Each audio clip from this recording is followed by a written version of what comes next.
लोग समझेंगे पृथ्वी के विषय में। तो पृथ्वी के विषय में हम लोग समझेंगे तो सबसे पहले ये देखते हैं पृथ्वी का आकार कैसा है। तो अक्सर लोग कहते हैं पृथ्वी जो है गोल है, गोल नहीं है, पृथ्वी जियोड है, ऐसे करके है, ऐसे ऐसे पृथ्वी ऐसे है। तो इसको एक शेप में मान लिया गया कि जो उभरा हुआ भाग है उसको कम कर दिया और जो नीचे धंसा है उसको थोड़ा सा ऊपर उठा दिया। इस प्रकार से हम लोग इसको एक एवरेज में मान लिए हैं कि पृथ्वी कैसी है, गोल है। गोल कैसे हो सकती है, इतने बड़े बड़े पहाड़ हैं, खाई है, महासागर हैं, तो गोल नहीं है। पृथ्वी कैसी है, जियोड है। तो आकार में पृथ्वी कैसी है, जियोड है। तो पूछेगा पृथ्वी का आकार कैसा है, जियोड है। इसी को हम लोग गोल मानकर एक प्रतिरूप और मॉडल बना दिए हैं ग्लोब, जिससे हम लोग किसी स्थिति और किसी जगह को देख सकते हैं। तो इसका आकार कैसा है, जियोड है। अंतरिक्ष से देखेंगे तो ये इसका रंग नीला दिखेगा। क्यों दिखेगा, क्योंकि यहाँ पे 71% जल होने के कारण यह जलीय भाग है 71%, जिसके कारण यह अंतरिक्ष से नीला दिखाई देता, इसलिए इसे नीला ग्रह के नाम से जानते हैं। इसको एक और ग्रह के नाम से जानते हैं, अनोखा ग्रह के नाम से जानते हैं पृथ्वी को। क्यों जानते हैं, क्योंकि पृथ्वी जो है सभी सौरमंडल के जितने ग्रह हैं कहीं पे जीवन नहीं पाया जाता है, सिर्फ पृथ्वी पे पाया जाता है। तो पृथ्वी एक ऐसी स्थिति में है, ऐसी जगह पे है ना, बहुत नजदीक है सूर्य के, नहीं तो बहुत टेम्परेचर होता, अब बहुत दूर भी नहीं है जिससे कि टेम्परेचर माइनस में हो जाए। यह ऐसे मतलब मध्य जगह में है जहां पे जीवन संभव पाया गया है। पृथ्वी से क्वेश्चन पूछेगा पृथ्वी की घूर्णन गति क्या, कितने टाइम का है। घूर्णन मतलब समझते हैं, जब कोई अपने अक्ष पे घूम रहा हो, पश्चिम से पूर्व की ओर जो है कि अपने अक्ष पे पृथ्वी क्या कर रही है, घूम रही है। तो जैसे लट्टू देखे ना, नोक पे नाचता है लट्टू ना, तो उसको घूर्णन कहते हैं। घूर्णन गति को हम लोग दैनिक गति भी कहते हैं। क्या कहते हैं, दैनिक गति भी कहते हैं, परिभ्रमण गति भी कहते हैं। तीन नाम से जानते हैं, घूर्णन गति, दैनिक गति, परिभ्रमण गति। परिभ्रमण मतलब खुद का अपना गति करता है, वो टाइम होता है 23 घंटा 56 मिनट 4 सेकेंड। तो इतना लंबा याद करने की जरूरत नहीं है, सीधे 24 घंटा आप याद कर लीजिए कि पृथ्वी 24 घंटे में अपना एक चक्कर पूरा कर लेती है। कितना चक्कर, एक चक्कर पूरा कर लेती है। दूसरा, अब देखिए परिक्रमण गति। परिक्रमण मतलब होता है किसी की परिक्रमा करना। तो ये पृथ्वी किसकी परिक्रमा कर रही है, पृथ्वी के साथ साथ जितने ग्रह हैं ये सब किसकी परिक्रमा कर रहे हैं, सूर्य की परिक्रमा कर रहे हैं। तो सूर्य की परिक्रमा जो है करने की गति को हम लोग परिक्रमण गति कहते हैं, वार्षिक गति कहते हैं। तो इस वार्षिक गति को यानी एक वर्ष में चली गई दूरी पृथ्वी के द्वारा क्या कहलाता है, परिक्रमण गति कहलाता है। तो सूर्य के चारों तरफ जब एक बार पृथ्वी घूम लेती है, कितने समय घूमती है, तो 365 दिन 5 घंटे 48 मिनट 46 सेकेंड। लेकिन ये एग्जाम में कभी भी ऐसे नहीं पूछा जाएगा, सीधे पूछा जाएगा 365 दिन और 6 घंटे। कितने, 6 घंटे।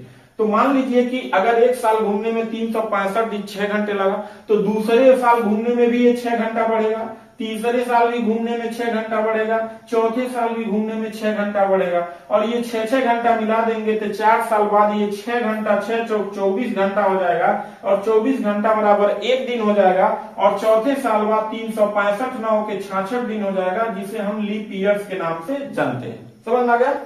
तो हमने समझ लिया कि पृथ्वी का आकार जियोड है, नीला ग्रह कहा जाता है, घूर्णन गति 24 घंटे का, परिक्रमण गति 365 दिन 6 घंटे का। अब देखते हैं पृथ्वी के बारे में और चीज देखते हैं कि इस पे जल की मात्रा कितनी है, 71%। यानी पृथ्वी पे जलीय क्षेत्र है, यानी महासागर जल सबसे अधिक है। तो 71, 100% में 71% तो जल है। स्थलीय भाग, स्थलीय मतलब ऐसा जमीन जहां पे मानव निवास करता है या वनस्पतियां पाई जाती हैं, तो स्थलीय भाग कहलाता है। वो कितना प्रतिशत है, 29% है। भाई जितना ये जली होगा उसमें से उतना निकाल देंगे, तो 71 और 29 100% हो गया।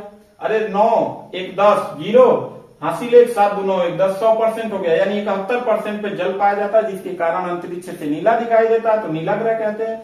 29% भाग पे जो है मतलब स्थल पाया जाता है।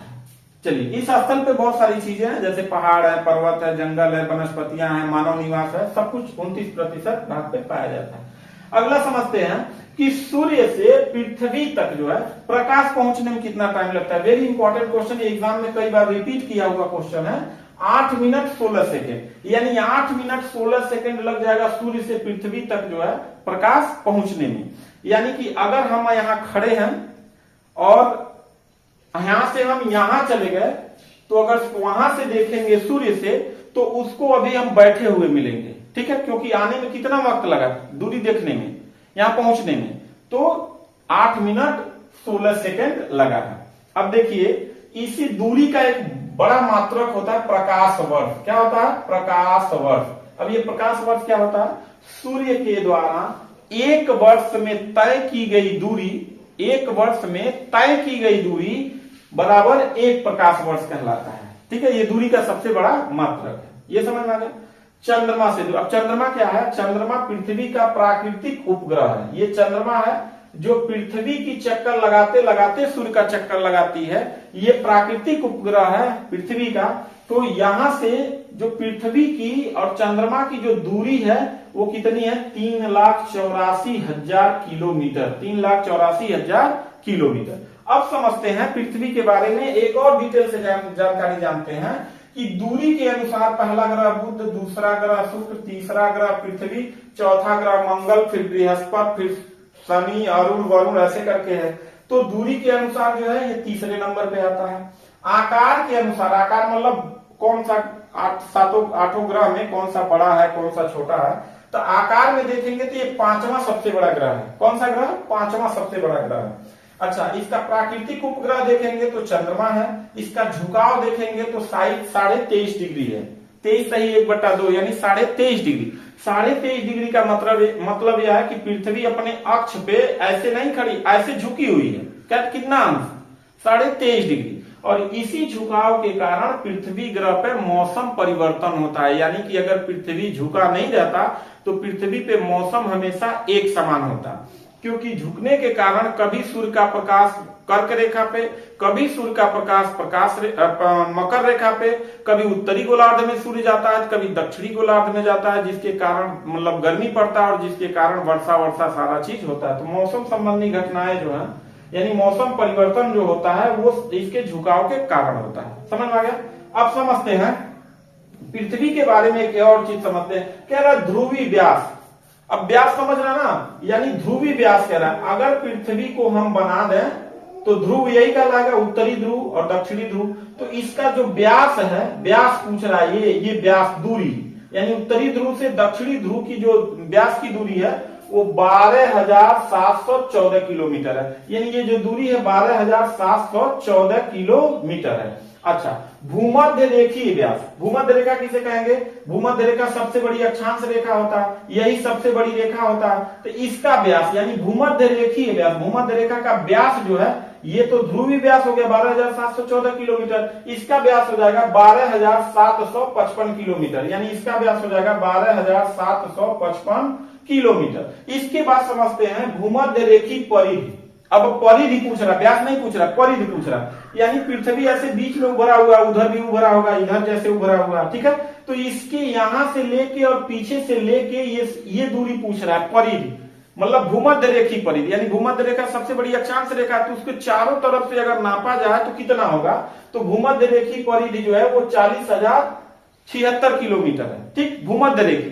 अब ध्रुवी परिधि कर रहा है, यानी यहां से लेके इस टाइप से अगर नापेंगे, यानी नीचे से ऊपर ध्रुवों की तरफ परिधि नापेंगे तो 40,008 किलोमीटर है। यानी कह सकते हैं कि भूमध्य जो परिधि है यानी ऐसे ज्यादा है और ऐसे थोड़ा सा कम है। समझ में आ गया। तो ये आज का जो टॉपिक था वो पृथ्वी से संबंधित है। इसके आगे वाले वीडियो में हम लोग मंगल बृहस्पति के विषय में डिटेल से जानेंगे। तो मिलते हैं नेक्स्ट वीडियो में, तब तक के लिए थैंक यू, धन्यवाद।